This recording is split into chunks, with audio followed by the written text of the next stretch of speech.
यह तनय मन सम विनय बल कल्याण पद प्रभु दीजिए, गही बाह सुर नर नाह आपन दास अंगद कीजिए। राम चरण दृढ़ प्रीति करी, बाली कीन्ह तनु त्याग, सुमन माल जिमि कंठ दें, सियावर रामचंद्र की जय। अब रामचंद्र ने बाली की ये बड़ी कोमल वाणी सुनी। बड़ी कोमल वाणी है ना, अंत काल गति तोरी, अंत में तुम मिल गए। तो उन्होंने अपने हाथ से बाली के सिर का स्पर्श किया और बोले कि कहो तो तुम्हारे प्राणों को अचल कर दें और शरीर में रख लें, तुम जीवित रहो, मरो मत। बाली ने कहा कि कृपा निधान सुनो, जन्म जन्म मुनि जतन कराही, अंतराम कही आवत नाही। ऐसा वर्णन करते हैं कि जब सुग्रीव जी राम पक्ष में मिल गए तो बाली और रावण की भी मैत्री हो चुकी थी पहले ही। जब बाली ने संध्या वंदन के समय देखा कि रावण बड़ा उपद्रव कर रहा है, संध्या न करने दे बाली को।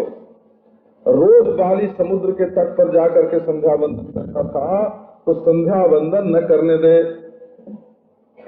तो बाली ने क्या किया कि रावण को पकड़ के और उसको अपने कांख के नीचे दबा लिया और चारों समुद्र के किनारे घूम के संध्या करके और फिर घर में आ गया।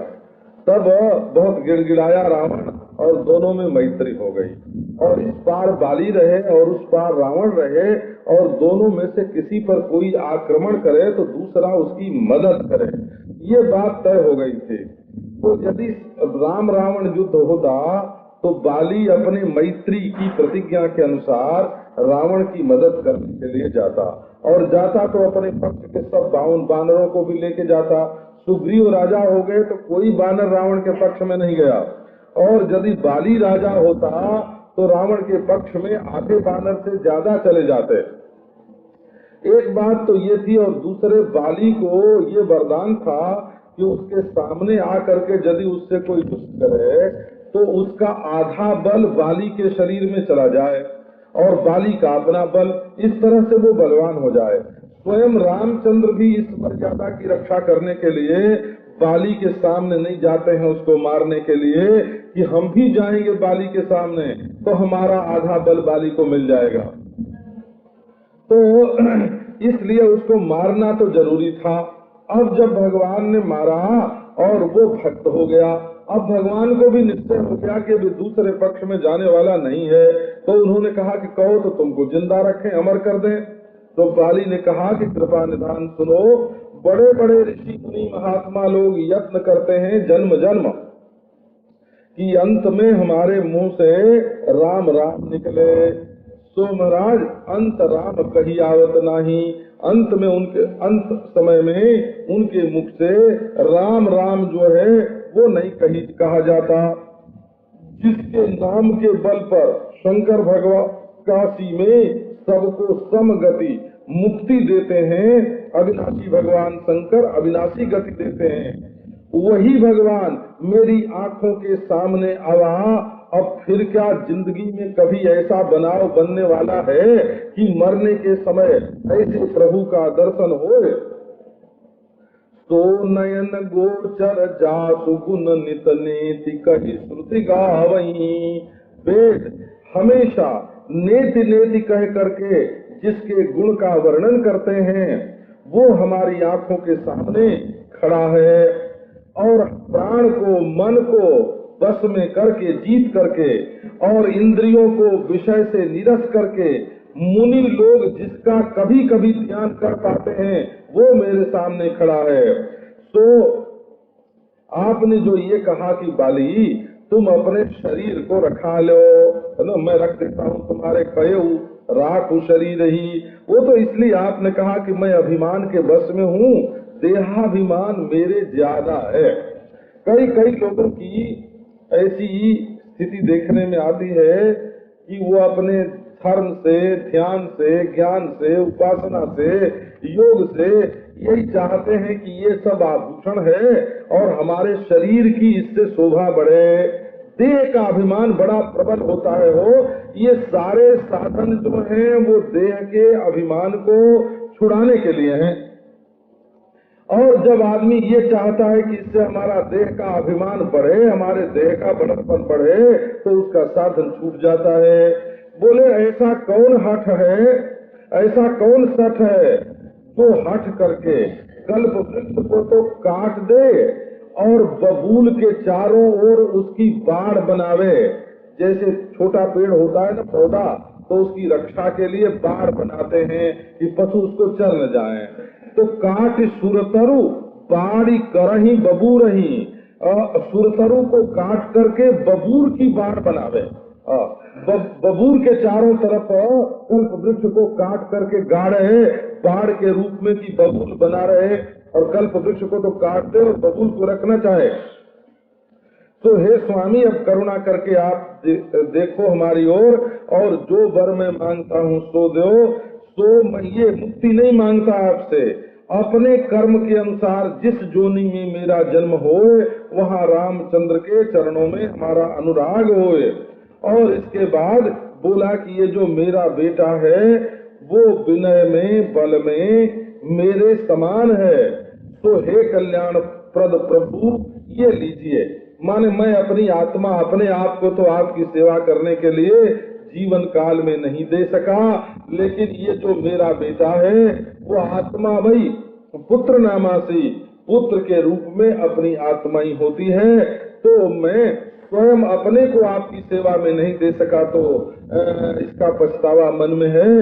तो इस बेटे को आप सेवा में ले लीजिए, और हे सुर नरनाथ आप इसकी बाह पकड़ करके अंगद को अपना दास बना लीजिए। अब रामचंद्र के चरणों में दृढ़ प्रीति करके बाली ने अपना शरीर छोड़ दिया। ऐसी स्थिति उसकी हो गई हो, पहले तो उसको अधम अभिमानी बोलते थे, पहले बोलते थे कि ये देखो भागवत अपराध कर रहा है, भगवान के भक्त का तिरस्कार कर रहा है। अब तो उसकी ऐसी स्थिति हो गई कि जैसे हाथी के गले में से फूल की माला गिर जाए तो उसको पता न चले, इसी प्रकार बाली का शरीर कब छूट करके गिर पड़ा इसका उसको पता ही नहीं चला। राम बाली निज धाम पठावा, नगर लोग सब व्याकुल धावा। करतारा छूले के सन देह संहारा, तारा विकल देखी रघुराया। दीन ज्ञान हरि लीनी माया, क्षिति जल पावक गगन समीरा। पंचरचित यह अधम शरीरा, प्रगट सुतन जीवन यही कारण रोआ। उपजा ज्ञान चरण तब लागी, लीन सी परम प्रगति पर मांगी। उमा दारु जादोषित की नाई, सबहि नचावत राम गुसाई। तब सुग्री मही आय सुदीना, मृतक कर्म विधिवत सब कीन्हा। राम कहानु जहि समुझाई, राजदेव सुग्रीव जाई। रघुपति चरण नाई करी माथा, चले लक्ष्मण तुरत बुलाए।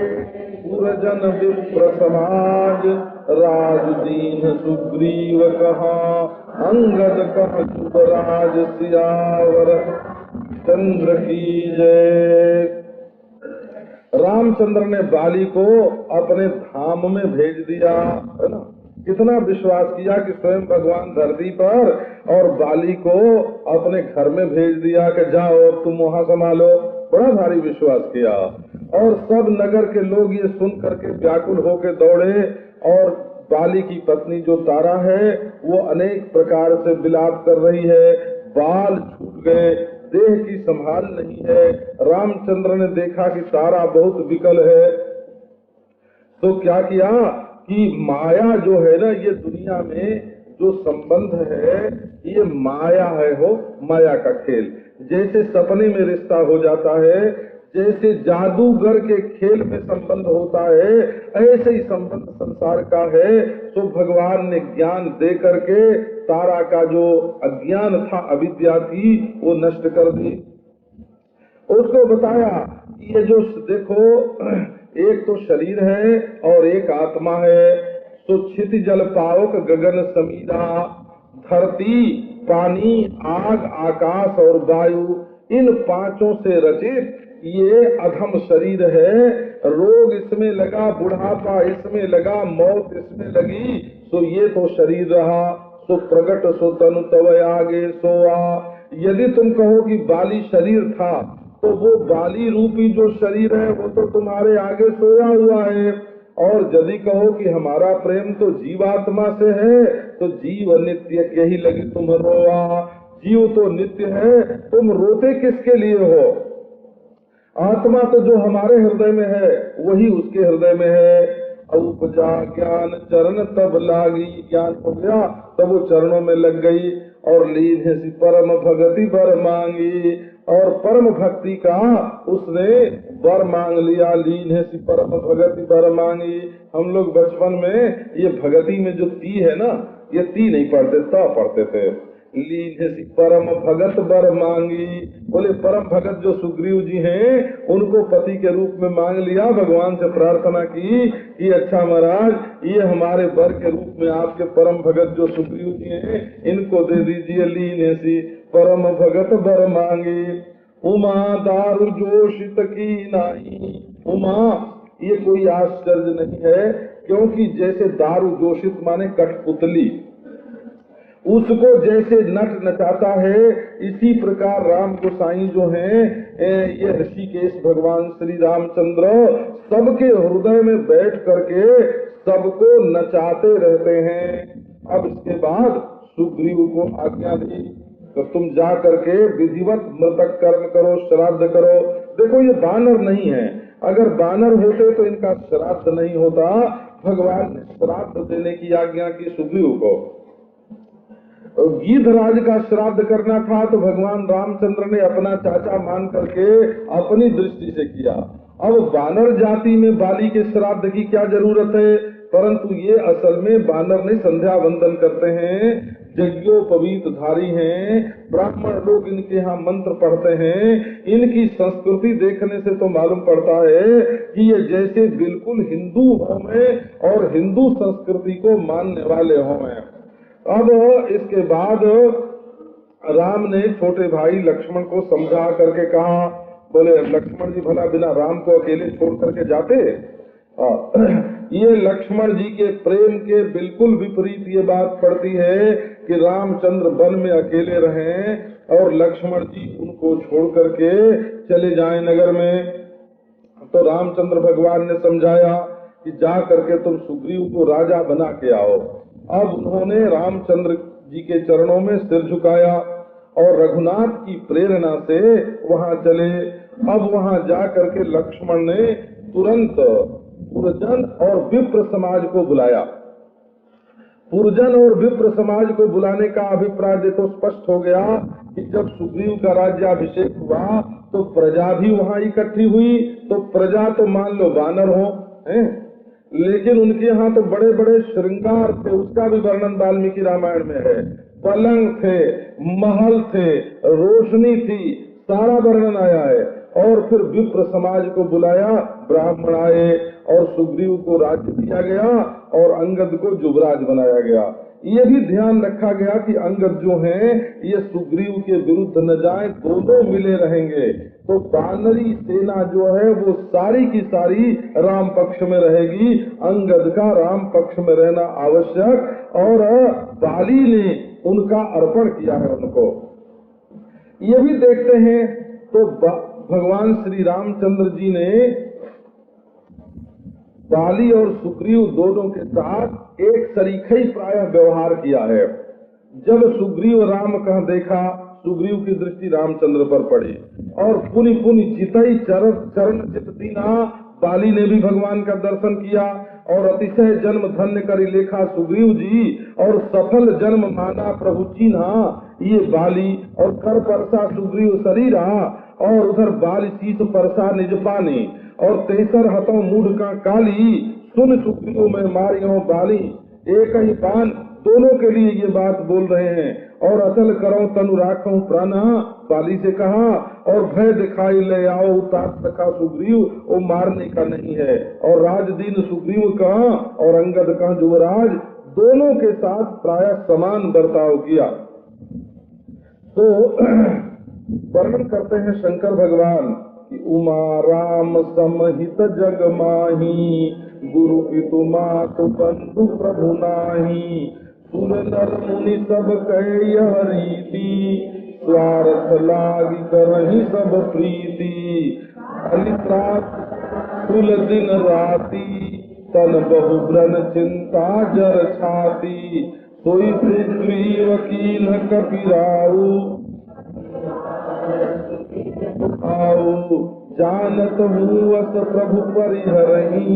काहेन विपति जाल नर परहि, पुनि सुग्रीव ही लीन बुलाई।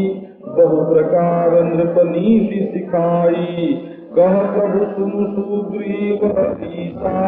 पुरन जात सचारी बरीसा, गत ग्रीष्म बरसारी तु आई। रही हो निकट सैल पर छाई, अंगद सहित करहु तुम राजू।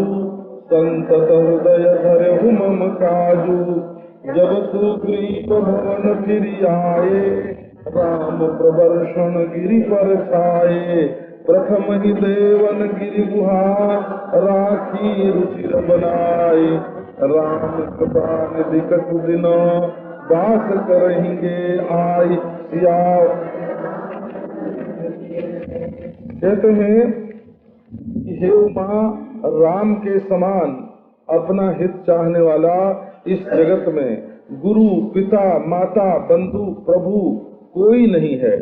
क्योंकि सुर नर मुनि सबकी यह रीति है कि वो स्वार्थ के कारण प्रीति करते हैं।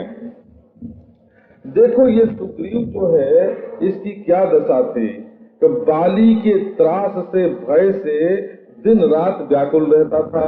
ये कोई निर्भय महात्मा नहीं था, बड़ा ही डरू था, वो भीरू था, डरपोक था।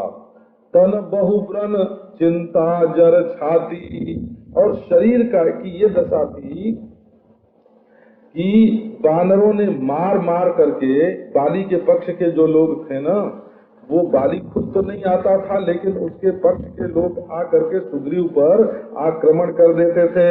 तो शरीर में जगह जगह घाव हो जाता था, और एक घाव अच्छा हुआ नहीं तब तक दूसरा हो गया, और दूसरा अच्छा हुआ नहीं तब तक तीसरा हो गया। शरीर में बहुत व्रण था, और चिंता से सुग्रीव की छाती जलती रहती थी। तो ऐसे सुग्रीव को उन्होंने वानरों का राजा बना दिया। अति कृपाल रघुवीर स्वभाव, रघुवीर का जो स्वभाव है वो बड़ा कृपालु है। और जो लोग जान करके भी ऐसे प्रभु का त्याग कर देते हैं, इतने कृपालु प्रभु का भजन नहीं करते, तो काहे न विपति जाल नर परहि। ऐसे रामचंद्र की भक्ति न करने वाले लोग जो हैं वो भला विपत्ति जाल में क्यों नहीं पड़ेंगे। इसके बाद उन्होंने सुग्रीव को बुलाया और उनको राजा का जो धर्म है, नीति है, वो सिखाई। और उनसे भगवान ने कहा कि हे वानरों के स्वामी सुग्रीव, तुम सुनो, मैं 14 बरस तक किसी नगर में नहीं जाऊंगा, ये प्रतिज्ञा कर चुका हूँ। ये अपनी ओर से बोलते हैं। देखो, माने सुग्रीव को ये सफाई देते हैं। सुग्रीव ने एक बार भी नहीं कहा कि हे प्रभु तुम चलो, ये राज्य आपका, ये नगर आपका, यहाँ ठहरो, हमारे घर में आराम करो। एक बार भी सुग्रीव ने उनसे कहा नहीं। पर रामचंद्र अपनी ओर से कहते हैं, इनको कोई संकोच न हो कि देखो तुम्हारा घर तो अपना ही, तुम्हारा राज्य अपना, हम तो अपने आप ही चल करके तुम्हारे घर में अपना समय बिताते। लेकिन मैं तो प्रतिज्ञा कर चुका हूँ कि 14 बरस गांव में नहीं जाऊंगा। तो ग्रीष्म ऋतु, गर्मी के दिन बीत गए, अब वर्षा ऋतु आ गई है, तो इसी शैल पर कुटिया बना करके अब मैं रह जाऊंगा। तुम अंगद के साथ राज्य करना। ये कहने का अभिप्राय है कि अंगद के विरुद्ध कोई काम नहीं करना, वो भी हमारा वैसे ही है जैसे तुम हो। अंगद सहित करो तुम राजू, और अपने हृदय में हमारे काम का भी ख्याल रखना सुग्रीव, भूल नहीं जाना। माने उनको ख्याल है भगवान को कि ये विषयी बानर ये तो घूम फिर करके महाराज कहीं भी कितना भी ऊंचे उड़े तो गिरते तो विषय पर ही हैं। तो बोले हमारा काम भूल नहीं जाना। अब सुग्रीव जो हैं वो भवन में अपने भवन में चले आए, और रामचंद्र जो हैं वो प्रवर्षण पर्वत पर जा करके रहने लगे, क्योंकि देवताओं ने पहले से ही पहाड़ों में जो गिरी गुफा थी उनको बड़ी सुंदर सुंदर बना दिया था कि राम कृपा निधि कुछ दिन यहाँ आकर के वास करेंगे, ये देवताओं का ख्याल था। तो चित्रकूट में भी पर्णकुटी छाई थी देवताओं ने, और प्रवर्षण गिरी पर भी उनके लिए गिरी गुहा संवारी थी। केवल दंडकारण्य में, नासिक क्षेत्र में देवता लोग नहीं आते थे। क्यों?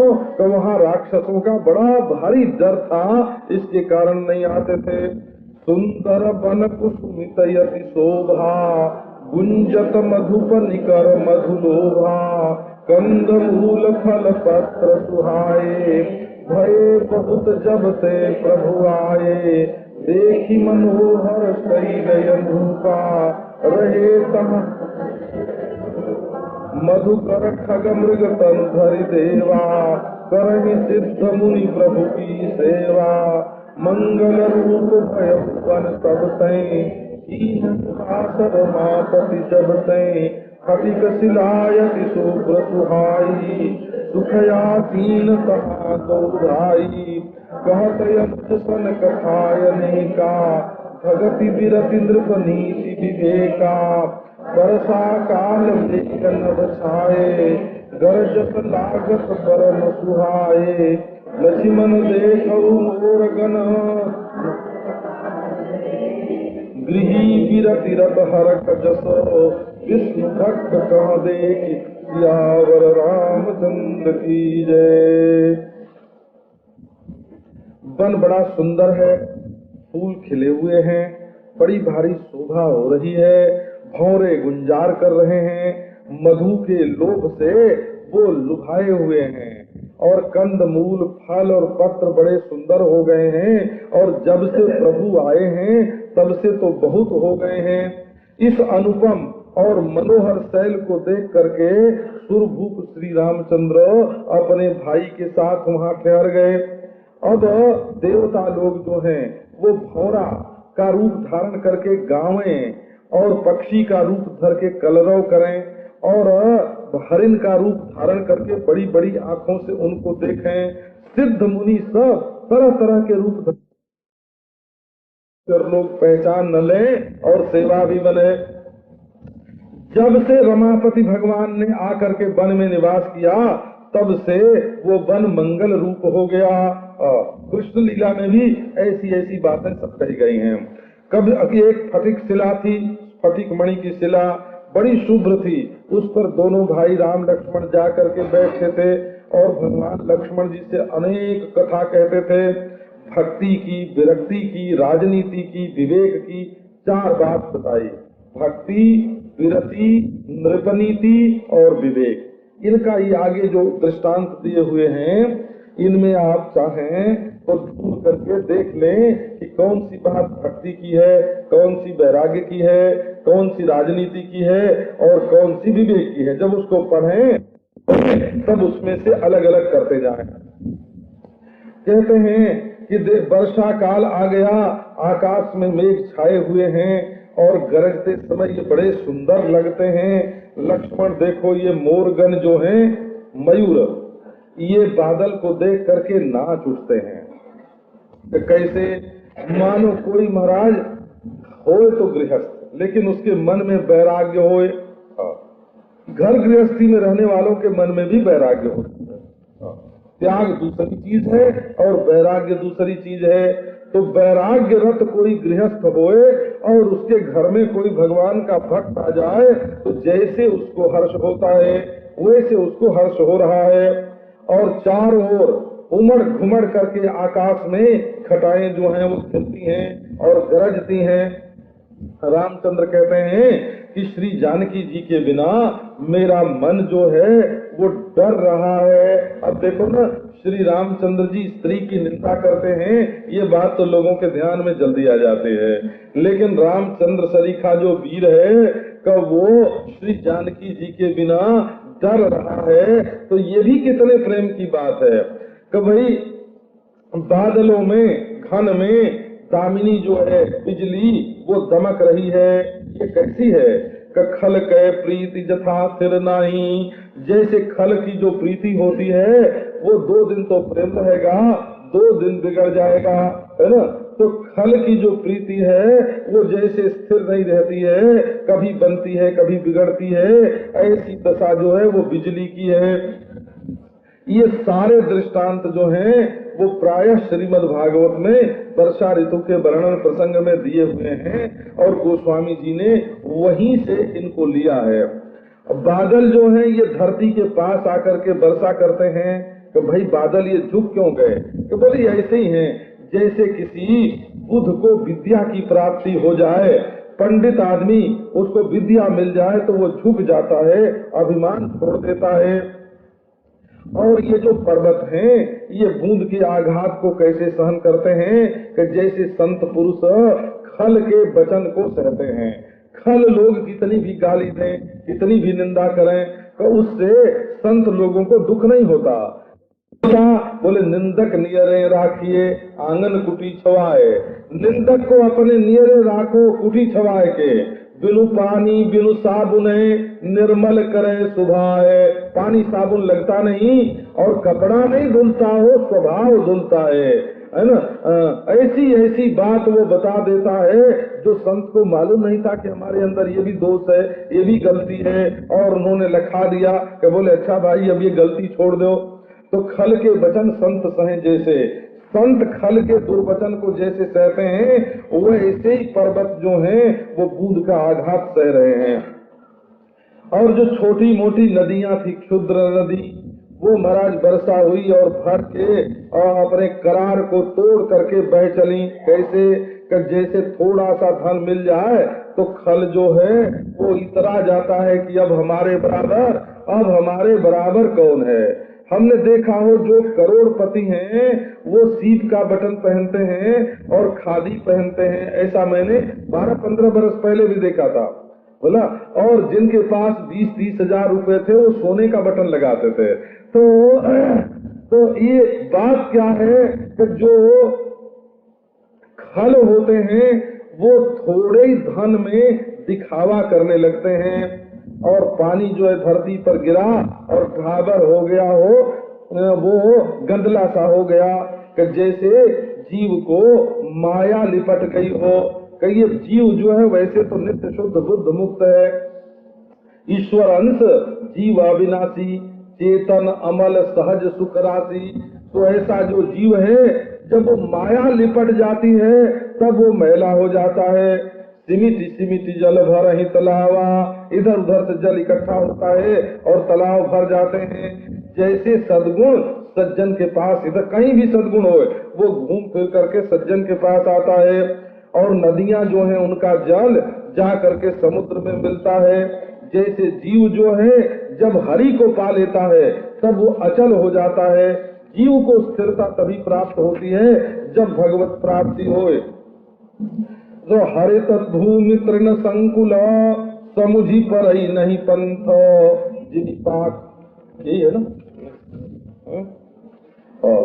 हरित जिमी पाखंड विवादते गुप्त हो सदग्रंथ। तृण संकुल होकर के सारी भूमि हरी हरी हो गई और रास्ता दिखाई नहीं पड़ता, ऐसी दशा हो गई है। जैसे पाखंडी लोग जो हैं वो ऐसे ऐसे वाद मतवाद फैला देते हैं कि जो वैदिक वेद हैं, सदग्रंथ हैं, वे लुप्त गुप्त हो जाते हैं। दादुर धुनि चहु दिशा सुहाई, वेद पढ़हि जनु बटु समुदायी। नव पल्लव भय साधक मन जस मिले विवेका, अरक जवात पात बिनु भयऊ, जस सुराज खलऊ सियम गयऊ। ओ जत कतहु क्रोध जिमि धर्म ही दूरी, शशि संपन्न सोहम ही कैसी, उपकारी कई संपत्ति जैसी, निशितम धन खद्योत दम्भिन कर विलास माजा, महावृष्टि भई जिमि स्वतंत्र भय बिगरहि नारी, कृखी निराम चतुर जिमि मोह मद माना, देखियत चक्र बाक खग नाही, कलहि पाई जिमि धर्म पराही, ऊसर पर सै तृण नहीं जामा, जिमि हरिजन ही उपजन कामा, विविध जंतु संकुल महि भ्राजा, प्रजा पार जिमि पाई सुराजा, जहाँ तहाँ रहे पति कथा की नाना, जिमि इंद्रिय गण उपजे ज्ञाना, कबहु प्रबल बह मारुत, जहाँ तहाँ मेघ बिलाही, जिमि कपूत के उपजे कुल सत्धर्म न साई, सियावर रामचंद्र की जय। अब वर्णन करते हैं कि मेढक जो है वो चारों ओर चारों दिशा में खूब बोल रहे हैं। जैसे पटु समुदाय जो है ब्राह्मणों के ब्रह्मचारी विद्या अध्ययन करने के लिए वेद पढ़ते हैं। ये पहले श्रावण का वर्णन किया, वर्षा ऋतु में 2 महीने होते हैं, और अब भाद्रपद का वर्णन करते हैं। तो भाद्रपद में श्रावणी उपाकर्म आदि जो है वो साम वेदियों के जो है वो भाद्रपद में होते हैं, और यजुर्वेदियों के ऋग्वेदियों के श्रावण में होते हैं। तो ये वेद पढ़े जनु पटु समुदाय, जैसे भाद्रपद मास में पटु समुदाय साम वेद का स्वाध्याय करता है, ऐसे और अनेक अनेक वृक्षों में नवीन पल्लव लग गए, जैसे साधक के मन में नवीन विवेक का उदय हो गया हो। अर्क माने आक के पेड़ और जवासा ये दोनों जो हैं ये वर्षा ऋतु में बिना पत्ते के हो गए। कि जैसे स्वराज्य मिल जाने पर जो सुराज, ये सुराज शब्द है वो स्वराज्य नहीं सुराज है। सुराज माने शासन अच्छा होना चाहिए।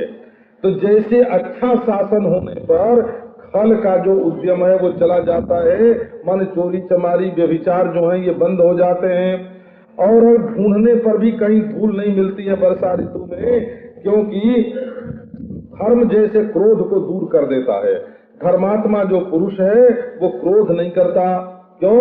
क्रोध पाप कर मूल। क्रोध में से तो पाप निकलता है ना। क्रोधी आदमी दूसरे को दुर्वचन कहता है, दूसरे की हानि पहुंचाता है, तो क्रोध में से अधर्म निकलता है।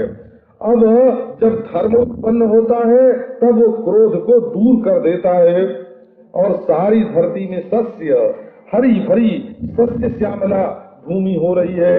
वंदे मातरम है ना, उसमें सस्य श्यामला भूमि हो रही है। जैसे परोपकारी के घर में संपत्ति बढ़ जाए तो सब लोग खुश होते हैं। क्यों?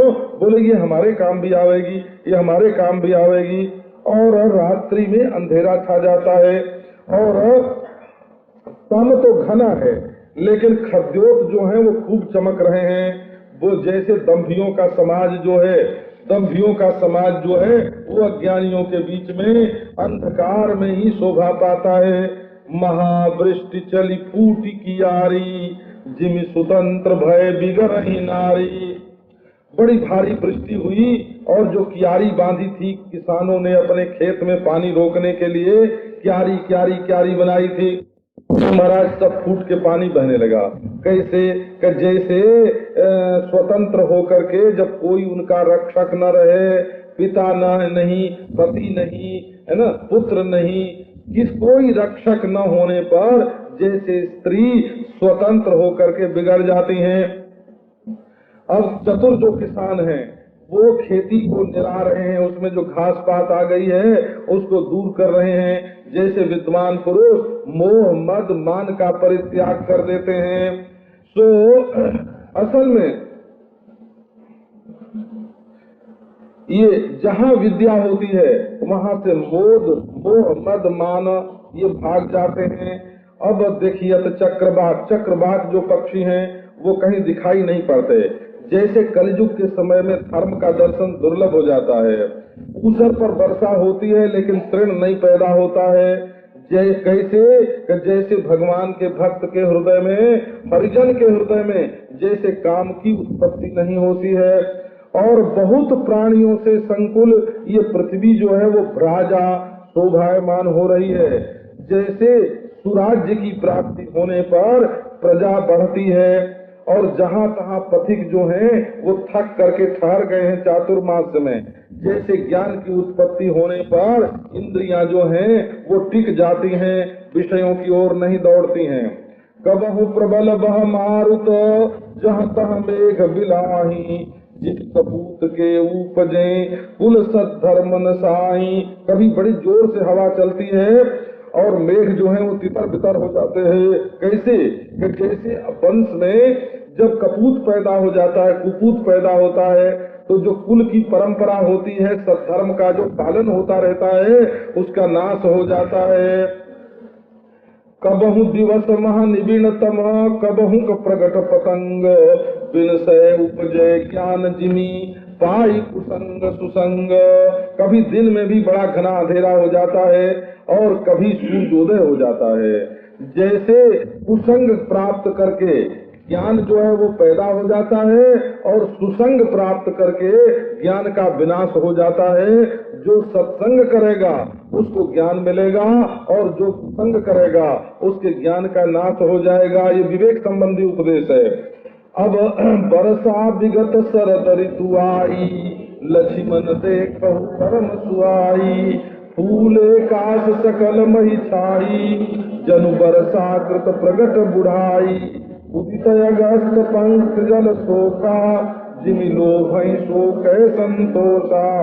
सरिता सर निर्मल जल सोहा, संत हृदय जस गत मद मोहा। रस रस सूख सरित सर पानी, ममता जानि शरद ऋतु खंजन आए। पाय समय जिमि सुकृत सुहाए, पंकन रेणु सोहयस धरनी। नीति निपुण नृप कह जस करनी, जल संकोच विकल भय मीना। अवध कुटुम्बी जनु धनहीना, कासा हरिजनैव। कहूँ कहूँ दृष्टि सारदी थोरी, को एक पाव भगति जिमि मोरी। चले हरख सजी नगर नृप, जिमि हरि भगति पाई श्रम। सजहि आश्रमी चारि सियावर रामचंद्र की जय। अब वर्षा ऋतु बीत गई, तब भगवान श्री रामचंद्र लक्ष्मण जी से कहते हैं कि वर्षा बीत गई लक्ष्मण, देखो अब शरद ऋतु आई, कितनी सुंदर है ये। सारी धरती पर काश जो है वो फूल गए। शरद ऋतु में काश फूलते हैं। जैसे कुश होता है, इसी से मिलती जुलती एक घास होती है, उसको काश बोलते हैं। और सफेद सफेद उसमें फूल लगते हैं। और अगस्त का उदय हो गया, रास्ते के जल जो हैं वो सूख गए।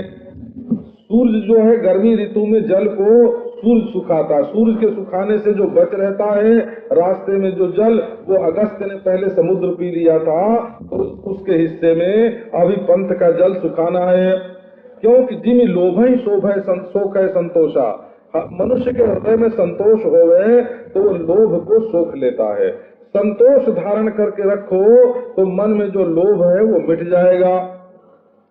अब सरिता नदी में और सरोवरों में निर्मल जल शोभायमान हो रहा है। वो कैसा है कि जैसे संत का हृदय हो। संत का हृदय कैसा होता है कि संत के हृदय में मद और मोह जो हैं ये नहीं होते। धीरे धीरे सरिता और सरोवर के जो पानी हैं वो रिस रिस करके सूख रहे हैं, बहते जा रहे हैं धीरे धीरे, और धीरे धीरे सूख रहे हैं। जैसे ज्ञानी लोग जो हैं वो संसार की ममता को धीरे धीरे छोड़ देते हैं। अब शरद ऋतु जान करके खंजन आए, जैसे समय प्राप्त करके सुहाए जो पुण्य है पूर्व जन्म के वो आ गए हों। अब धरती पर न कहीं कीचड़ है न कहीं धूल है। क्या धरती की शोभा बढ़ी कि जैसे नीति निपुण राजा की करनी होवे। जल कम होने से मछली जो है वो विकल होने लग गई। जैसे अबुध कुटुंबी जनु धनहीना, जैसे मूर्ख के कुटुंबी धनहीन होने पर व्याकुल होते हैं। बिना बादल के आकाश निर्मल हो गया, बड़ा शोभायमान हो रहा है। जैसे भगवान का भक्त सब आशा छोड़ करके सुखी हो जाता है। शरद ऋतु में कभी कभी थोड़ी थोड़ी वृष्टि हो जाती है। भगवान श्री रामचंद्र कहते हैं वर्षा थोड़ी हो गई, कैसी कि जैसे कभी किसी को मेरी भक्ति मिल जाती है, पूरी भक्ति नहीं मिलती है। कौ एक पाव भगत जिमि मोरी, जैसे किसी एक दुर्लभ पुरुष को मेरी भक्ति मिलती है। तो इस प्रकार महाराज राजा जो है वो नगर छोड़ करके धावा, शत्रुओं पर जहाँ चढ़ाई करनी थी कर दिया उन्होंने। और तपस्वी जो है वो चातुर्मास्य का नियम छोड़ करके गए। व्यापारी लोग व्यापार करने निकले, भिखारी लोग भिक्षा मांगने निकले। तो ये चारों जो आश्रमी हैं, जैसे भगवत भक्ति प्राप्त करके श्रम को छोड़ देते हैं, वैसे ये सब के सब जो है ये अपनी अपनी जगह छोड़ करके चल पड़े। लेकिन सुग्रीव को अभी मेरी याद नहीं आई कि अब चढ़ाई करने का समय तो अब आया है, और उन्होंने अभी सीता की जो खबर है वो नहीं लगाई। सुग्रीव ने सीमोल्लंघन जो है उसने विजयादशमी के दिन भी चढ़ाई का मुहूर्त नहीं निकाला। अब जो सुखी नीर मीन जे नीर यगाधा, जिमि हरि शरणन एको बाधा, फूले कमल सोह सर कैसा, निर्गुण ब्रह्म सगुण भय जैसा, गुंजत मधुकर मुखर अनूपा, सुंदर खगरव नाना रूपा, चक्रवाक मन दुख निसिपेखी, जिमि दुर्जन पर संपत्ति देखी, चाटक रटत तृषा अतिरोही, जिमि सुख लहाइन शंकर द्रोही, सरदा तपनिशि शशि अपहरई, संत दरस जिमि पातक डरई, देखी इंदु चकोर समुदायी, चित वही जिमि हरिजन हरि पाई, मसक दंस बीते हिम त्रासा, जिमि दुज द्रोह किए कुल नासा, भूमि जीव संकुल रहे, गए शरद ऋतु पाई, सदगुरु मिले जाहि जिमि, संशय भ्रम समुदाय, सियावर राम। जो अगाध जल में रहने वाली मछली हैं वो बड़ी सुखी हैं। कैसे कि जैसे भगवान की शरण में होने पर एक भी बाधा नहीं रहती है। और कमल खिल रहे हैं, सरोवर की कैसी शोभा हो रही है कि जैसे निर्गुण ब्रह्म सगुण हो गया हो। मधुकर गुंजार कर रहे हैं, अनुपम मुखरित हो रहे हैं, और ना खग जो हैं वो नाना प्रकार के सुंदर कलरव कर रहे हैं। चक्रवाक जो है वो रात देख करके मन में दुखी हो जाता है, जैसे दुर्जन पुरुष दूसरे की संपत्ति देख करके दुखी होता है। चातक जो है वो रट रहे हैं, उनके मन में बड़ी प्यास है। जैसे शंकर जी का जो द्रोही है उसको सुख की प्राप्ति नहीं होती। अब चंद्रमा जो है वो शरद ऋतु में दिन में जो धूप की तकलीफ होती है उसको रात में हर लेता है। कैसे कि जैसे संत का दर्श होने से सारे पातक जो हैं वो टल जाते हैं। अब चकोर समुदाय जो है वो चंद्रमा को देख करके ऐसे देख रहे हैं एक टक चंद्रमा की ओर, जैसे किसी भगवान के भक्त को भगवान का दर्शन मिल रहा हो। और जाड़े के डर से मच्छर और दस जो है ये भाग गए। कैसे कि जैसे द्विजद्रोही जो होता है ना, जो ब्राह्मण का द्रोही होता है उसके वंश का ही नाश हो जाता है। पहले धरती पर बहुत से जीव थे, तो शरद ऋतु आने पर चले गए। जैसे सदगुरु के मिल जाने पर संशय और भ्रम ये सब के सब मिट जाते हैं। बरखा विगत निर्मल ऋतु आई, सुधीनता सीता कर पाई। एक बार कैसे हूँ सुधि जानो, कालहु जीत निमिष महयानो। कतहु रहो जो जीवती होई, तात जतन करियानु सोई। सुग्रीवहु सुधि मोर विसारी, पावा राजकोष पुर नारी। जेहि सायक में मारा बाली, ते सरहतौ मूढ़ कह काली। जा उमा की सपन कोहा जा नहीं यह चरित्र मन ज्ञानी जिन रघुवीर चरण रति मानी लक्ष्मण क्रोधवंत प्रभु जाना धनुष चढ़ाई गए करबाना तब अनुजहि समुझावा रघुपति आवहु सात सखा सुग्रीव सियावर रामचंद्र की जय। रामचंद्र भगवान कहते हैं कि वर्षा ऋतु बीत गई, निर्मल ऋतु आ गई और हे तात लक्ष्मण सीता की कोई सुध नहीं मिली।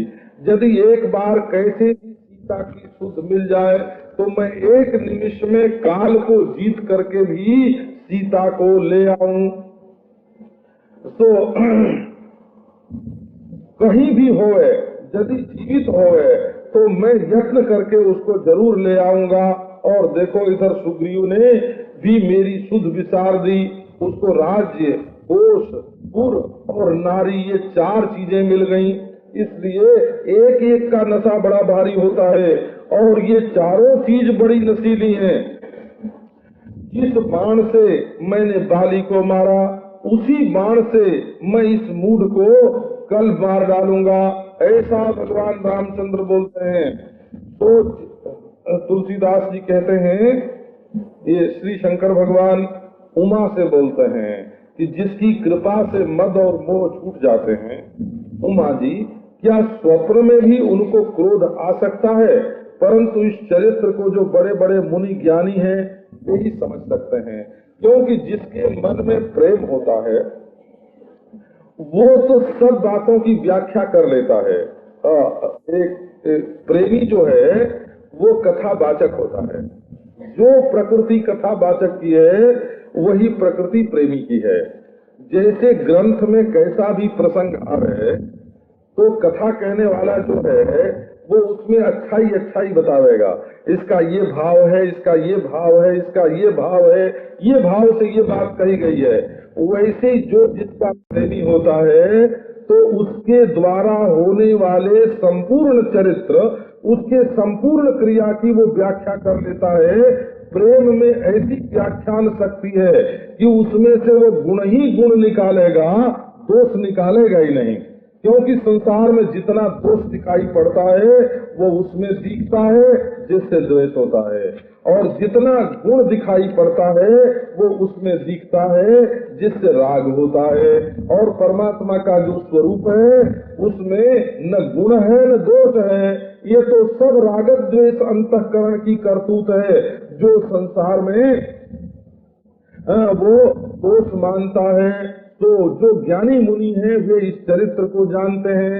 और कौन जानता है? जिन रघुवीर चरण रति मानी, जिन्हों अंतिम सीमा है, बोले कि उसको डरा करके ले आओ, क्योंकि भाई ये मत भूलना कि सुग्रीव और हमारी दोनों की मित्रता हुई है, अग्नि साक्षिक सखा हैं, हम उनके सख्य को कैसे तोड़ सकते हैं। यहाँ पवन सुत हृदय विचारा, राम काज सुग्रीव विसारा, निकट जाई चारिहु विदित ही कही समुझावा, सुनि सुग्रीव परम भय माना, विषय मोर हर लीन्यु ज्ञाना।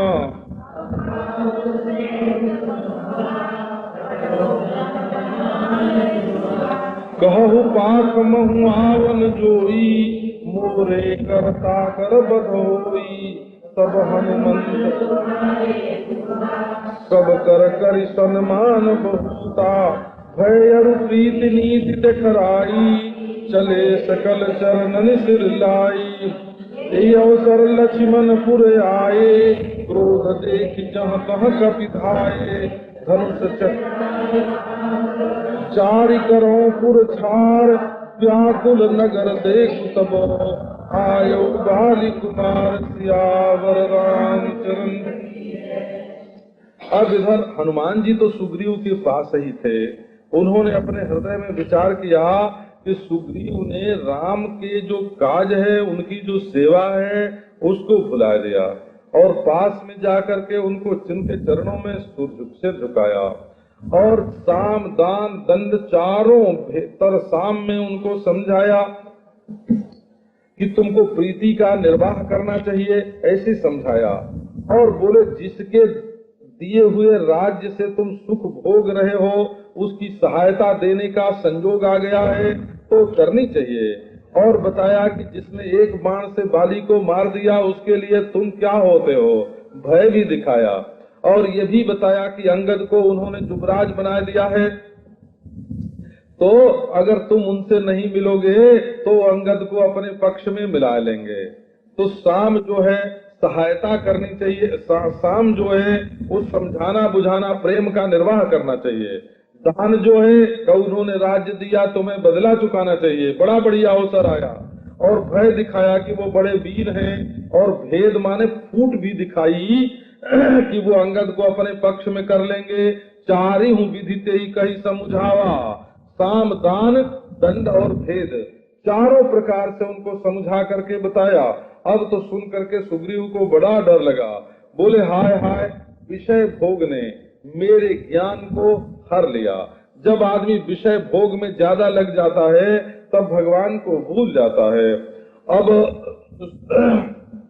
हे मारुत सुत, तुम बहुत से दूतों को जहाँ तहाँ बानरों को बानर दूत को भेज दो और सबसे कह दो कि जो एक पक्ष में लौट करके नहीं आवेगा मेरे हाथों से उसका वध होगा। अब तुरंत हनुमान जी ने सब दूतों को बुलाया और सबका बड़ा सम्मान किया, भय प्रीति और नीति उनको दिखाई, और सब सिर जो है चरणों में डाल करके चल पड़े। इसी समय लक्ष्मण जी आए पुरी में, और उनको क्रोध देख करके जहां तहां बानर जो हैं वो दौड़ने लग गए। उन्होंने धनुष पर तांत चढ़ा ली और कहा कि अभी मैं अग्नि बाण मारता हूँ और तुम्हारे सब राज भोग स्त्री पुरुष बाल बच्चे सबको गांव का गांव ही भस्म कर देता हूँ। अब तो सारा नगर व्याकुल हो गया कि ये सुग्रीव ने सारे नगर पर विपत्ति ढा दी। तब बाली कुमार जो अंगद जी हैं वो वहां आए। उन्होंने आकर के कहा कि महाराज राजकाज चलाने वाले तो हम हैं, गलती हुई तो हमसे, हमें जला दो ना, ये सारे नगरवासी तो निरपराध हैं, नगर काय को जलाते हो। चरण में आकर के सिर डाल, चरण नाई सिर बिनती कीन्ही, लक्ष्मण अभय बाहते दीनी, क्रोधवंत लक्ष्मण सुनिकाना, कह कपीस यति भय अकुलाना, सुनु हनुमंत संग ले तारा, तारा सहित जाहि हनुमाना, सुजस बखाना कर विनती मंदिर ले आए, चरण पखारि पलंग बैठाए, तब कपीस चरण सिर नावा, गहि भुज लक्ष्मण कंठ लगावा, नाथ विषय मुनि मन मोह करे छन माही, सुनत विनीत बचन सुख पावा, लक्ष्मण तेहि बहु विधि समुझावा, पवन तनय सब कथा सुनाई, यही विधि गए दूत समुदायी, हरख चले सुग्रीव तब अंगदादि कपिसात, रामानुज आगे करी आए जहाँ रघुनाथ सियावर। अब उन्होंने अंगद जी ने लक्ष्मण जी के चरणों पर अपना सिर डाल करके विनती की और लक्ष्मण जी ने उनको अभय बांध दिया, हृदय से लगा लिया हो उनको। और जब सब लोगों ने, जब सुग्रीव ने सुना कि लक्ष्मण जी तो बड़े क्रोधवंत हो गए हैं, तब तो वो भय से, अत्यंत भय से व्याकुल हो गए और हनुमान जी से बोले कि हे हनुमान, तुम तारा को संग ले करके जाओ, अपनी ये बाली की जो पत्नी थी ना तो उसको साथ लेकर के जाओ और लक्ष्मण जी को समझाओ। अब तारा के साथ हनुमान जी वहां गए और चरण वंदना करके प्रभु के सुजस का वर्णन किया और विनती करके उनको घर में ले आए, उनके चरण धो करके पलंग पर बैठाए और फिर आकर के जब पलंग पर बैठ गए लक्ष्मण जी, तब सुग्रीव की हिम्मत पड़ी कि लक्ष्मण के सामने जाएं। ये तो बहुत ही डरते थे। तो जा करके उन्होंने उनके चरणों में सिर डाल दिया। अब हाथ पकड़ करके लक्ष्मण ने कंठ से लगाया, क्योंकि ये तो रामचंद्र के सखा हैं। तो सुग्रीव जी बोले कि हे स्वामी, विषय के समान और कोई मद नहीं है। ये तो बड़े बड़े मुनियों के मन में भी क्षण में मोह पैदा कर देता है। अब ये विनय युक्त वचन सुन करके लक्ष्मण को सुख मिला और उन्होंने फिर उनको बहुत तरह से समझाया और हनुमान जी ने सारी कथा सुनाई कि हम लोगों ने दूतों को पहले से ही भेज दिया है और सब जगह से हमारी सेना अब इकट्ठी होने वाली है। तो अब हर्षित होकर के अंगदादि कपियों के साथ सुग्रीव चले आगे आगे लक्ष्मण जी और सब लोग रामचंद्र के पास आए। नाई चरण सिरु कह कर जोरी, नाथ मोहि कछु नाहि न कोरी, अतिशय प्रबल देव तव माया, छूटे राम करहु जो दाया। विषय वश्य सुर नर मुनि स्वामी, मैं पावर पशु कपि अति कामी। नारी नयन सर जाहि न लागा, घोर क्रोध तम निशि जो जागा। लोभ पास जहि गरन बधाया, समान रघुराया। यह गुण साधन ते नहीं कोई, तुम्हारी कृपा पाव कोई कोई। तब रघुपति बोले मुस्काई, तुम प्रिय हो ही भरत जिमि भाई। अब सोई जतन करहु मन लाई, यही विधि सीता कह सुधि पाई। यही विधि हो तपत कही, आए बानर जूथ नाना वर्ण सकल दिसी। देखिए कीस बरूथ सियावर। अब चरणों में सिर झुका करके और हाथ जोड़ करके सुग्रीव जी बोलते हैं। भगवान के साथ बात करने में ये बड़ी सुविधा है हो कि कोई भी अपने से गलती हो जाए तो कहो कि महाराज आप ही ने तो करवाया, आप ही तो हृदय में बैठे हो, अंतर्जामी हो, तो उनसे बात करने में लोगों को बड़ी सुविधा रहती है। असल में भगवान अपनी ओर से नहीं करते हैं, जिसके चित्त में जैसी वासना होती है उसके अनुसार। जैसे बल्ब में किसी में पीली रोशनी होए, किसी में लाल होए, किसी में हरी होए, तो ये बिजली का दोष है कि बल्ब में रंग है? ये तो बल्ब का रंग है, बिजली में कोई दोष नहीं है। इसी प्रकार जिसके हृदय में जैसा रंग पहले से चढ़ा होता है, बिजली आकर के वहाँ वैसे ही रंग को प्रकाशित करती है। उसमें भगवान का कोई दोष नहीं है ना। ये तो महाराज एक आदमी ने आग ली और ले जाके यज्ञ कुंड में डाला और होम किया, और एक आदमी ने आग ली और ले जाके दूसरे के घर में लगा दिया, तो इसमें आग का दोष है कि उस आदमी की वृत्ति का दोष है? का इसी प्रकार लोग अपनी अपनी वृत्ति भगवान के साथ जोड़ करके उसके अनुसार काम करते हैं। इसमें भगवान का तो कोई दोष नहीं है, लेकिन जो मुंह लगे लोग होते हैं वो तो भगवान ही पर डालते हैं। नाथ मोहि कछु नाहि न कोरी, का स्वामी मेरा कोई दोष नहीं है, क्योंकि हे देव तुम्हारी जो माया है वो अतिशय प्रबल है। तो जब तुम दया करते हो तभी कोई तुम्हारी माया के चक्कर से छूट सकता है। देवता मनुष्य मुनि हे स्वामी ये सब के सब विषय के बस में हैं, और मैं तो बानर हूँ, पशु हूँ और अति कामी कपि हूँ, बानर हूँ।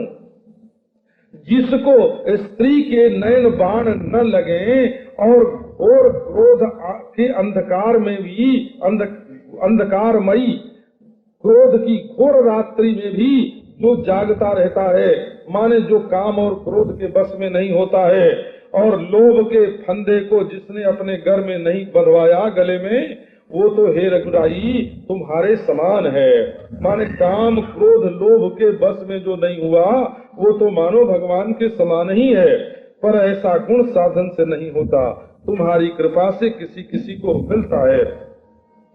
अब तो रामचंद्र भगवान भी मुस्कुरा गए कि देखो नहीं हमारे भगत लोग भी कैसे विचित्र होते हैं कि कोई गलती भी करे तो हमारे सिर डाल दें। तो बोले कि भाई तुम तो हमारे वैसे ही प्यारे हो जैसे भरत जी हैं, तो अब मन लगा करके ऐसा प्रयत्न करो जिससे सीता की सुधि मिले। इस तरह बातें हो रही थी कि झुंड के झुंड बानर आ गए, नाना रंग के महाराज, कोई लाल, कोई पीला, कोई काला, कोई पूरा, तरह तरह के बानर। और जहाँ सकल दिशि देखिए की सबरूथ, जिधर देखो उधर बानर ही बानर, बानर ही बानर। तो बात ये थी कि 15वां दिन बस पूरा होता था, उसी दिन जिस दिन हनुमान जी ने बंदरों के लिए दूत भेजे थे 15 दिन पूरा होता था। और सुग्रीव ने कहा था कि 15 दिन के भीतर जो नहीं आ जाएगा वो हमारे हाथों से मरेगा। तो सारे के सारे बानर उसी समय इकट्ठे हो गए। अब श्री शंकर भगवान पार्वती जी से उसका वर्णन करते हैं। बानर कटक उमा में देखा, तो मूर्ख जो कर जह लेखा, आई राम पद नाम ही माथा, निरखी बदन सब हो ही सनाथा।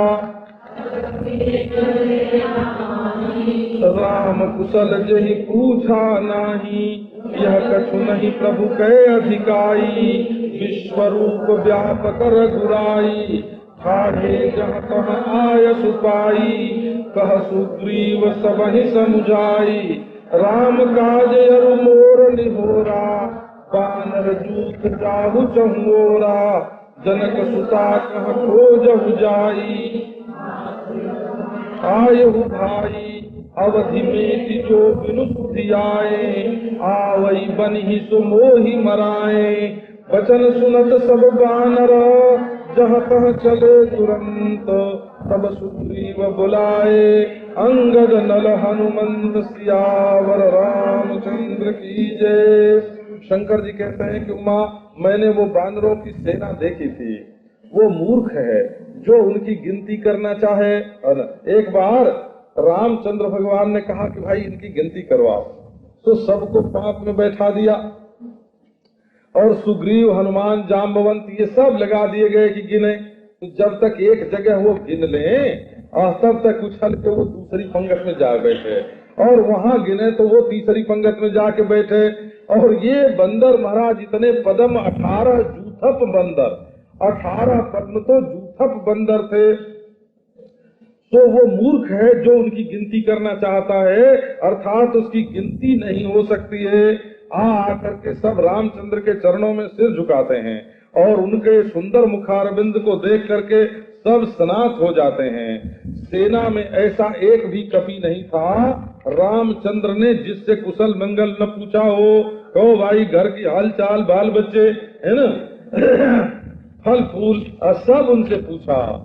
सबसे बोले भाई इतने बंदर, और रामचंद्र ने पूछा कैसे कि ये प्रभु की कोई अधिकता नहीं है, क्योंकि वो तो विश्व रूप हैं, व्यापक हैं।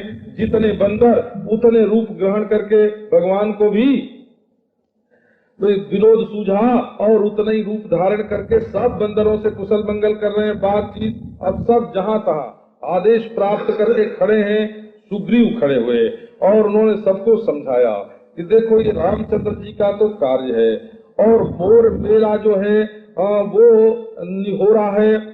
तो सब बानर झुंड के झुंड चारों ओर जाओ और जा करके जनक नंदिनी श्री सीता जी की खोज लगाओ, और 1 महीने के भीतर यहाँ आ जाना। जो बिना सुध पाए, जो अवधि मेटी, जो बिनु सुधि आए, जो पता लगा ले, वो यदि 1 महीने के बाद भी आवे तो चल सकता है, लेकिन जिसको पता न लगे वो तो बिना 1 महीने के भीतर ही लौट आवे, और नहीं आवेगा तो उसको मेरे हाथों से मरना पड़ेगा।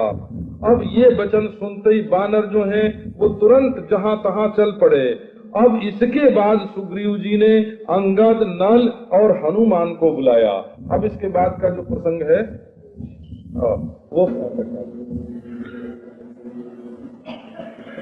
विश्वं दर्शन दृश्यमानगरी तुल्यं निशान्तर्गतं पश्यन्नात्मन्मायया बहिर्वोद्धूतं यथा निद्रया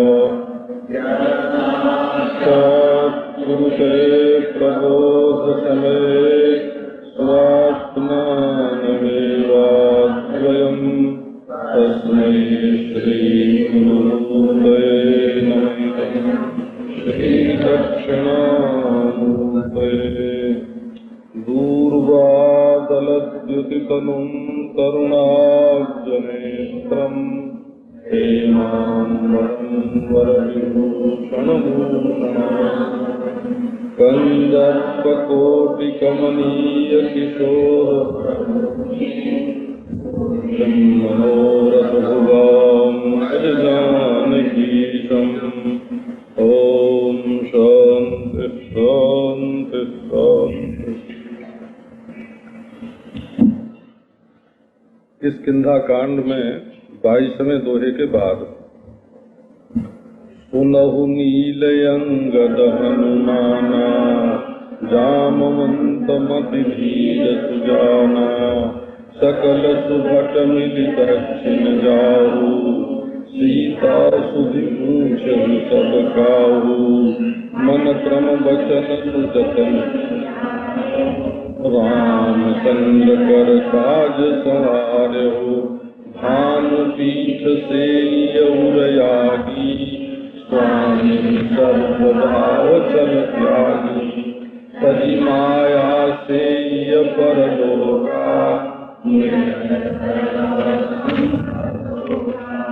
देह धरे कर यह फल भाई हरि राम सब काम ध्याई सोई गुणज्ञ सोई बड़ भागी वीर चरण अनुरागी सिरनाई चले भरत सुमिरत रघुराई साचे पवन तनय सिर नावा ज्ञान काज परसा शीस सरोरुह पानी परमुद्रिका दीन जन जानी बहु प्रकार सीतहि समझायहु कहि बल विरह देहि तुम आयहु हनुमत जन्म सुफल करि माना यद्यपि प्रभु जानत सब बाता राजनीति राखत सुरत्राता चले सकल वन खोजत सरिता सुरति हो काज विसरातन कर छो अवर रामचंद्र की जय। तब सुग्रीव बुलाए अंगद नल हनुमंत। सुग्रीव जी ने अंगद नल हनुमान उनको बुलाया। अब कहते हैं कि हे नील अंगद हनुमान सुनो, और जाम्बवंत जी आप तो बड़े ज्ञानी हैं और धीरमती हैं। ज्ञानी होवे और धैर्यवान न होवे तो उसका ज्ञान बेकार जाता है, और धैर्यवान होवे और ज्ञानी न होवे तो संसार से मुक्त नहीं हो सकता। ज्ञानी होवे और धीरमती न होवे तो जीवन मुक्ति नहीं होगी, और धीरमती होवे और ज्ञानी न होवे तो मुक्ति नहीं होगी। पर जाम्बवंत जी जो हैं वो धैर्यवान और ज्ञानी दोनों हैं। इसीलिए इन्हीं से पूछ पूछ के सब लोग काम करेंगे। प्रधानमंत्री यही रहेंगे और मालिक जो है से उस जूथ के अंगद रहेंगे। तो बोले कि आप सब वीर मिल करके दक्षिण दिशा में जाओ और वहां जाकर के सबसे सीता की सुध पूछना। मन से, कर्म से, वचन से उस यत्न का विचार करना और रामचंद्र का जो काज है उसको संवारना, रामचंद्र के काम को बनाने की कोशिश करना। अब इस बात को अर्थांतर न्यास अलंकार के द्वारा बतलाते हैं कि सूर्य की सेवा पीठ से करना चाहिए तो सर्दी मिट जाएगी। आगे से सूर्य की सेवा नहीं करनी चाहिए क्योंकि आंख पर जो उनकी किरणें पड़ती हैं वो हानिकारक होते हैं। और उर आगी, आग तापना हो तो सामने करके तापना चाहिए जिससे आदमी जल न जाए, हट जाए समय पर। लेकिन स्वामी की सेवा करनी हो तो सर्व भाव से छल त्याग करके उसकी सेवा करनी चाहिए। तो कैसे सेवा करनी चाहिए? तो पीठ से ही है, उर से ही है। स्वामी की सेवा कैसे करना? तो पीठ से भी उसकी सेवा करना और उर से भी सेवा करना। तो पीठ पीछे भी उसकी सेवा ही करना और उर माने उसके सामने भी उसकी सेवा ही करना। ये नहीं कि सामने सामने तो सेवा की और पीठ पीछे सेवा नहीं की, निंदा की। है ना, या विरुद्ध काम किया तो अग्नि को केवल पीठ पीछे, सूर्य को पीठ से सेते हैं और अग्नि को उर से सेते हैं। लेकिन जो स्वामी है उसका सर्व भाव से छल त्याग करके उसका सेवन करना चाहिए, क्योंकि जहाँ छल होता है वहाँ सेवा का किंचित भी फल नहीं मिलता है, वो अपराध बन जाती है। और माया छोड़ करके परलोक का सेवन करना चाहिए। माया का मतलब है यहाँ अविद्या, और परलोक का अर्थ है परमार्थ। अविद्या माने तत्व ज्ञान के द्वारा अविद्या का नाश करके परमार्थ रूप से रहना चाहिए, परमार्थ का अनुभव करना चाहिए। तब भव संभव माने जन्म मरण के जितने भी शोक हैं वे सब के सब मिट जाते हैं। मेरे प्यारे भाइयों, देह धारण करने का यही फल है कि सब कामना छोड़ करके भगवान श्री रामचंद्र जी का भजन करो। ये संसार का भजन करना ये मनुष्य जीवन का फल नहीं है। मनुष्य जीवन का फल है भगवान का सेवन करना। वही गुणज्ञ है और वही बड़भागी है जो रघुवीर के चरण कमलों का अनुरागी है। अब देखो एक और आश्चर्य की बात सुनाते हैं कि वैसे तो सब बानर जानकी जी को ढूंढने के लिए निकले वहां से, लेकिन ये लोग जब निकले तो कायदे से निकले और सब निकले तो बेकायदे निकले। आयसु मांग चरण से रुनाई, पहले अच्छा अब आज्ञा है ना, अब जाएं, तो पहले आदेश मांगा, उसके बाद चरणों में सिर झुकाया और उसके बाद भगवान श्री रामचंद्र जी का स्मरण किया और फिर हर्षित होकर के चले। माने इनके मन में उत्साह है, इसलिए कार्य सफल होगा। जो बड़ों से आदेश लेकर के, बड़ों को नमस्कार करके, भगवान का स्मरण करते हुए और उत्साह के साथ अपनी यात्रा प्रारंभ करता है, उसको यात्रा में सफलता मिलती है। सबसे पीछे पवन तनय, ये देवता हैं। पवन तनय कहने का अभिप्राय हुआ वायु देवता हैं और उनके ये पुत्र हैं। तो उन्होंने आकर के सिर नवाया और प्रभु तो समझ गए कि इन्हीं से अपना कार्य सिद्ध होने वाला है, तो उनको अपने निकट बुला लिया और अपने कर कमल से उनके सिर का स्पर्श किया और उनको अपना जन जान करके उन्हें अपने हाथ की जो मुद्रिका है अंगूठी दे दी। ये तो अभी जैसे कोई तो कहते हैं कि जब केवट को देने के लिए मणि मुदरी मुदित उतारी, तो उस समय रामचंद्र जी के हाथ में उन्होंने दे दिया और तब से वो मुदरी रामचंद्र जी के ही पास थे। लेकिन रामचंद्र भगवान तापस वेश में थे, वो मणि मुद्रिका पहन नहीं सकते थे। तो वो जब यहाँ सुग्रीव जी ने वस्त्राभूषण जो जानकी जी के पास जानकी जी ने फेंक दिया था पहाड़ पर अपने चिन्ह के रूप में से, उसमें ये मुद्रिका भी थी। तो वो मुद्रिका जो है वो भगवान ने उनको दे दी, क्योंकि वो समझते हैं कि काम तो हनुमान से ही होगा। और उनसे कहा कि देखो तुम बहुत प्रकार से सीता जी को समझाना और मेरे दो बात का तुम वर्णन करना, एक बल का और एक विरह का। कहीं बल विरह, उनके विरह में मुझे कितना दुख हो रहा है ये भी बताना और मेरा बल भी बताना कि यदि मुझे मालूम पड़ जाएगा कि श्री जानकी कहाँ हैं, तो कितने भी बलवान के पंजे में वो क्यों न हो, मैं वहाँ से निकाल लूंगा और जल्दी तुम आ जाना। अब तो हनुमान जी समझ गए कि काम हमारे हाथ होना है, क्योंकि प्रबल वैराग्य, ये प्रभंजन तनय जो है पवन सुत, ये प्रबल वैराग्य रूप हैं। पहले साधन चतुष्टय अंतःकरण शुद्धि के जो हेतु हैं वे आते हैं, उसके बाद श्रवण मनन निधि ध्यासन जो है वो अंतरंग साधन आते हैं। तो कोई कहते हैं कि हनुमान जी विवेक के रूप हैं, ये पहले जाकर सीता को देख आते हैं विवेक के द्वारा, विचार के द्वारा। पहले शांति का साक्षात्कार होता है कि वहाँ कहाँ मिलेगी, उसके बाद अनुष्ठानात्मक रूप से वहाँ जाते हैं और कहते हैं कि पहले वैराग्य ही शांति देने वाला होता है। अब तो उन्होंने अपना जन्म सफल करके माना और अपने हृदय में कृपा निधान को धारण करके वो वहां से चले।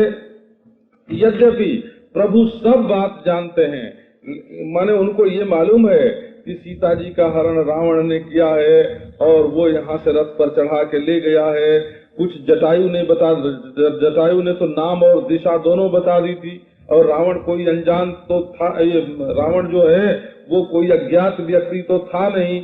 और फिर सुग्रीव से भी मालूम पड़ गया, कबंध से भी मालूम पड़ गया, सब जानते हैं और अपने अंतर्यामी सर्वज्ञ रूप से भी जानते हैं।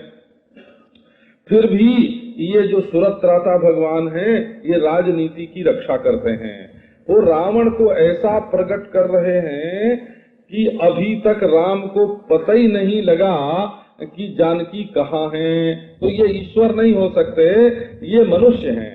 एक बात ये, और दूसरी बात ये कि शत्रु सावधान हो जाए। यदि उसको मालूम हो जाए कि हमारा पता रामचंद्र को लग गया तो वो सावधान हो जाए। और ये तब तक सारी सेना इकट्ठी कर लेते हैं, खोजने के बहाने ये सेना को इकट्ठा करते हैं, ढूंढने के बहाने। सेना को एकत्रित नहीं, ये घोषणा नहीं करते हैं कि रावण से लड़ाई करनी है इसलिए सेना इकट्ठी की जाए।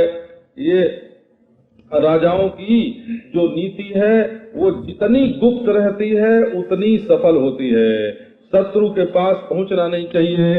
तो राजनीति राखत सुरत्राता, ये तो देवताओं की रक्षा करने के लिए आए हैं, इसलिए राजनीति की रक्षा कर रहे हैं। अब सभी बानर, वन, सरिता, सर, गिरी, खोह ढूंढते हुए चले। सबका मन राम काज में लयलीन है और सबको अपने शरीर का जो मोह है, छोह है, शरीर के प्रति जो स्नेह है वो छूट गया। क्योंकि जो भगवत सेवा के लिए, भगवत प्रीत्यर्थ जो कर्म करने लगता है, उसका देहाभिमान, उसकी देहाशक्ति जो है वो क्षीण हो जाती है। जो अपने फायदे के लिए काम करता है उसका मोह बढ़ता है, और जो भगवान की सेवा पूजा के लिए काम करता है उसका मोह घटता है। कतहु होई निशिचर सै भेंटा, प्राण ले एक चपेटा, बहु गो मुनि मिले ताहि सब घेरही, लाग तृषा अतिशय अकुलाने, मिलन जल घन गहन भुलाने, मन हनुमान कीन्हे अनुमाना, मरन चाहत सब गिरि शिखर चहु दिशि देखा, भूमि विवर एक कौतुक, प्रभाक एक हंस उड़ाही, बहुतक प्रविसहित ही माही, गिरते उतरी पवन सुत आवा, सब कहूँ ले सोई विवर दिखावा, आगे कई हनुमंत ही लीना, बैठे विवर विलंबुन कीन्हा, सर विकसित बहु कंज, मंदिर एक रुचिर तहाँ, बैठी नारी तप पुंज सियावर, रामचंद्र की जय। कभी कभी कोई निशाचर भी घूमते फिरते मिल जाते थे, उनसे भेंट हो जाती थी, तो एक एक चपत जो मारते थे बंदर, तो उसी से उसका प्राण जो है वो निकल जाता था। और बहुत प्रकार से वो पहाड़ में और जंगल में ढूंढे, और कोई मुनि मिले तो उसको सब घेर लें और पूछें। एक दिन बड़ी प्यास लगी, सब के सब व्याकुल हो गए। अब घन गहन फुलाने, बड़े भयंकर घने गहन में, जंगल में, गहन माने जंगल होता है, घने जंगल में सब के सब भूल गए। अटव्यरण्यम विपिनम गहनम काननम वनम, गहन माने वन, और बड़ा घना था, उसमें सब भूल गए। अब हनुमान जी ने अपने मन में अनुमान किया कि सब बिना जलपान के मरना चाहते हैं। तो एक गिरि शिखर पर चढ़ करके हनुमान जी ने चारों ओर देखा तो एक धरती में गुफा दिखाई पड़ी, और बड़ा आश्चर्य था उसमें कि वहाँ चक्रवाक, हंस ये उड़ते हैं और बहुत से पक्षी उस गुफा में प्रवेश करते हैं। अब हनुमान जी समझ गए, पहाड़ पर से उतर करके नीचे आए और सबको ले जा करके वो विवर दिखाया, वो गुफा दिखाई। सब लोगों ने हनुमान जी को आगे कर लिया और विवर में घुस गए, विलंब नहीं किया। वहां जा करके देखा तो उस गुफा के भीतर एक बड़ा सुंदर बगीचा है, श्रेष्ठ उपवन है। वन तो वो होता है जो ईश्वर का लगाया हुआ अपने आप उगता है, उसको वन बोलते हैं, और उपवन उसको बोलते हैं जो मनुष्य का लगाया हुआ बड़ा सुंदर होता है। और वहाँ सरोवर है और कमल बहुत से खिल रहे हैं। वहाँ एक बहुत सुंदर मंदिर है, उसमें एक बड़ी तपस्विनी तपः पुंज स्त्री बैठी हुई है।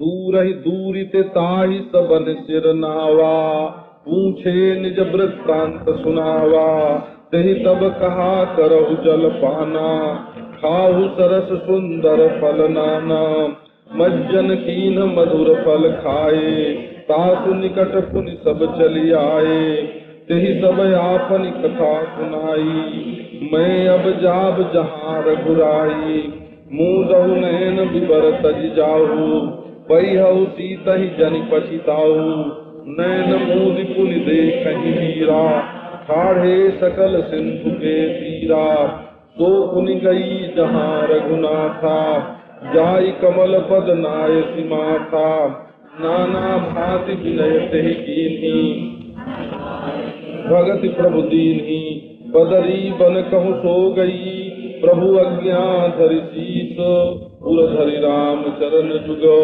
जे बंदत अजईस, सियावर रामचंद्र की जय। अब जा करके ये बंदर जो हैं, ये नहीं कि भूखे हैं तो फल तोड़ के खाने लग जाएं, ये प्यासे हैं तो बस तुरंत जा करके सरोवर में पानी पीने लग जाएं, ऐसे बंदर नहीं हैं।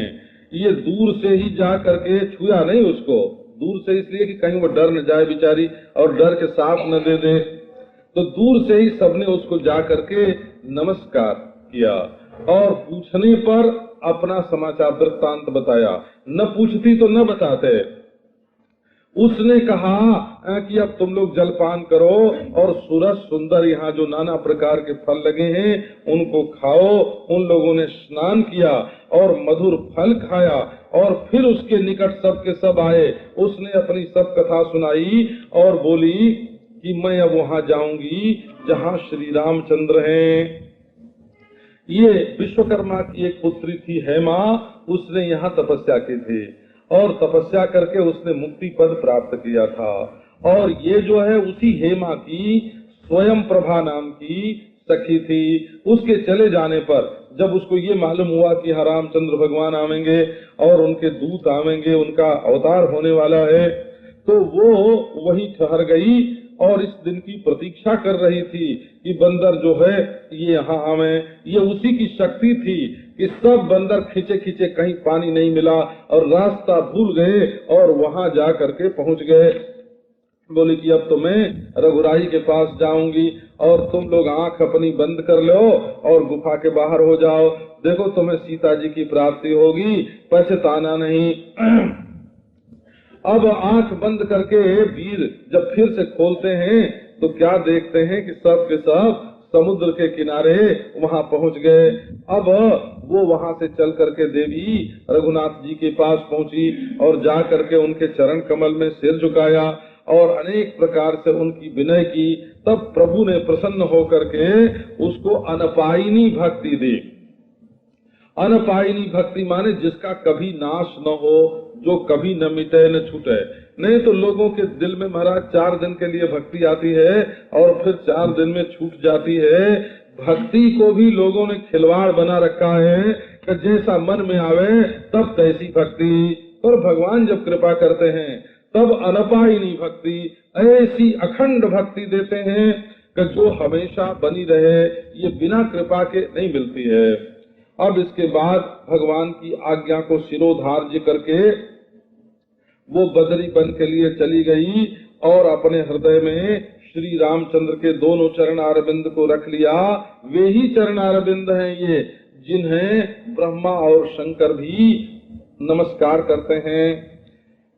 यहाँ विचार ही कपि मन माही, बीती अवध काज कछु नाही, अकह अंगद लोचन हरि बारी, तुह प्रकार भई मृत्यु हमारी, इहान सुधि सीता कह पाई, वहाँ गए मारी कपिराई, पिता बधे पर मारत मोही, राखा राम निहोर नोई, अस कही लवन सिंधु तट।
कितनी छूट गई है?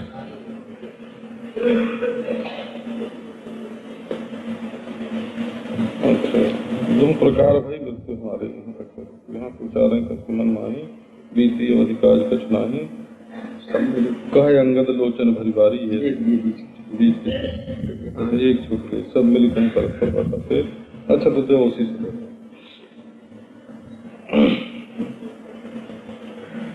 यहाँ विचार ही कपि मन माही, बीती अवधि काज कछु नाही। अब यहाँ बानर अपने मन में विचार करते हैं कि अवधि बीत गई और काम तो कुछ हुआ नहीं।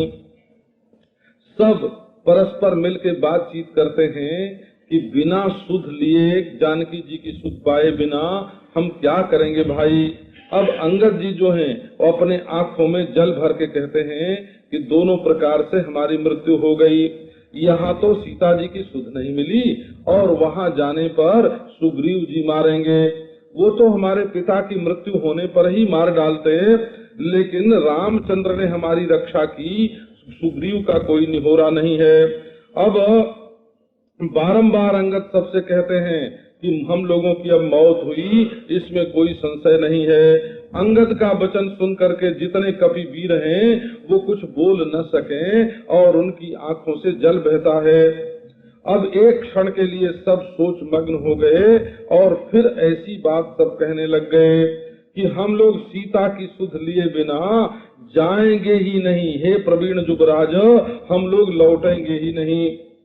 ऐसा कह करके सब के सब लवण सिंधु के तट पर गए और वहां जा करके कुशा बिछा के बैठ गए।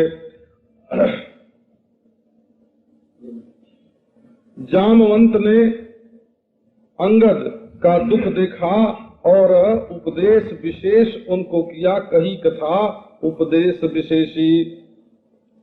उनको विशेष विशेष उपदेश जो हैं, माने भगवान रामचंद्र ईश्वर रूप हैं, रावण के वध के लिए वे प्रकट हुए हैं और बिना मारे वो नहीं छोड़ेंगे और सीता की सुध हनुमान जी को ही मिलेगी। हमने कितनी बार ऐसी लीला देखी है। सो भाई तुम राम को मनुष्य मत मानो, वो तो निर्गुण ब्रह्म अजित अज हैं, ऐसा जानो। हम सब सेवक उनके बड़े भागी हैं, क्योंकि हमेशा सगुण ब्रह्म के से हम अनुराग करते हैं। प्रभु जो हैं वो अपनी इच्छा से ही अवतीर्ण हुए हैं, देवता, धरती, गाय और ब्राह्मणों की रक्षा के लिए। और सगुण के जो उपासक हैं, जब जब भगवान का अवतार होता है तब तब उनके साथ रहते हैं और वो मोक्ष सुख का भी त्याग कर देते हैं और उनके साथ रहते हैं। यही विधि निज इच्छा प्रभु अवतरई, सुर महि गोदुज लागी, सगुन उपासक संगतः रहहि मोक्ष सुख त्यागी। मोक्ष सुख का भी परित्याग करके भक्त जो हैं वो सगुण भगवान के पास रहते हैं। यही विधि कथा कहीं गिरिकंदरा सुनी संपाति, बाहर होय देखि बहु ईसा, मोहि आहार दीन जगदीशा दरपेगी।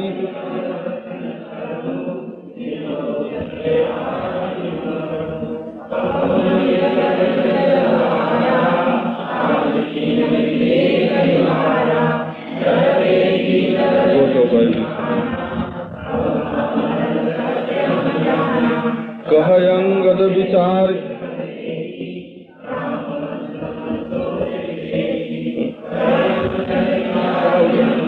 गई तो भाई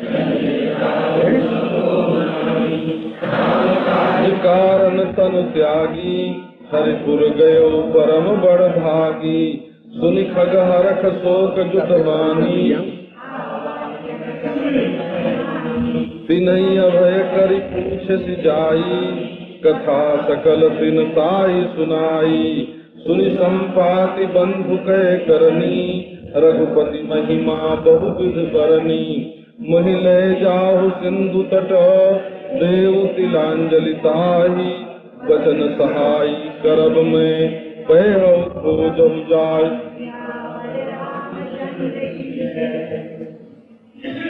अब इसी प्रकार बहुत सी कथा संपाति ने गिरी कंदरा में बैठे बैठे सुनी और बाहर हो करके उसने देखा कि बहुत से बंदर हैं। उसने सोचा कि ईश्वर ने, जगदीश्वर विधाता ने हमको बहुत से आहार दे दिए, आज मैं सबका भक्षण करूंगा। और बहुत दिन बीत गए, मैं बिना भोजन के मर रहा था, भर पेट कभी आहार नहीं मिला, आज विधाता ने एक ही दिन हमको सब दे दिया। ये दोनों चौपाई जो हैं ये इस प्रति में नहीं है। ये जो हमारे पास प्रति है ये राजापुर की जैसी बाल कांड की प्रति है। अयोध्या कांड तो है श्री अवध में, वो कहते हैं गोस्वामी जी के हाथ का लिखा है, और बाल कांड की प्रति है राजापुर में। तो ये जो हमारे पास प्रति है वो तो उससे मिला के छापी हुई है। तो कभी कभी ये भी देखने में आता है कि जो चौपाई हुए बिना काम चल जाता है ना, वो गोस्वामी जी ऐसी कोई चौपाई नहीं लिखते कि उसके बिना काम चल सकता हो। वो तो बहुत सोच विचार करके लिखते हैं। तो बोले आज विधाता ने एक ही बार हमको सारा आहार दे दिया। अब गीत वचन सुन करके कान से उन्होंने कहा कि अब हमारा मरण हुआ, सत्य सत्य हम लोगों का मरण हुआ, हमने जान लिया। गीध को देख करके सब के सब बानर उठ के खड़े हुए। जामवंत के मन में विशेष प्रकार का शोक हुआ। अंगद ने मन में विचार के कहा कि जटायु के समान दूसरा कोई धन्य नहीं है। उन्होंने राम का कार्य बनाने के लिए शरीर का परित्याग कर दिया, और कितने बड़भागी थे वे, परम बड़भागी थे जो भगवान के धाम में गए। अब वो जो संपाति था खग, वो ये वाणी सुन करके उसको हर्ष और शोक दोनों हुए। क्यों? कि भाई मर गया इसलिए तो शोक हुआ, और राम काज के लिए मरा ये सुन करके हर्ष हुआ। अब वो पास आ गया। अब कपि लोग तो डर गए। उसने उनको अभय दान किया और जा करके पूछा, और कपियों ने सारी कथा सुनाई। अब संपाति ने जब अपने भाई की कथा सुनी तब उसने रघुपति रामचंद्र की बहुत प्रकार से महिमा का वर्णन किया और कहा कि तुम लोग हमें समुद्र के किनारे लेकर के चलो, मैं अपने भाई को तिलांजलि दूंगा और मैं वचन से तुम लोगों की सहायता कर सकता हूँ। जाओ तुम लोग ढूंढो, तुम्हें श्री जानकी जी की प्राप्ति होगी। ऐसा उसने कहा। स्वयं प्रभा ने भी यही कहा था कि पहिहु सीतहि जनि पछताओ मत, सीता जी की प्राप्ति होगी। और संपाति ने भी कहा कि पहिहु खोजहु जाए, प्राप्त करोगे तुम लोग, जा करके ढूंढो। अनुज क्रिया करि सागर तीरा।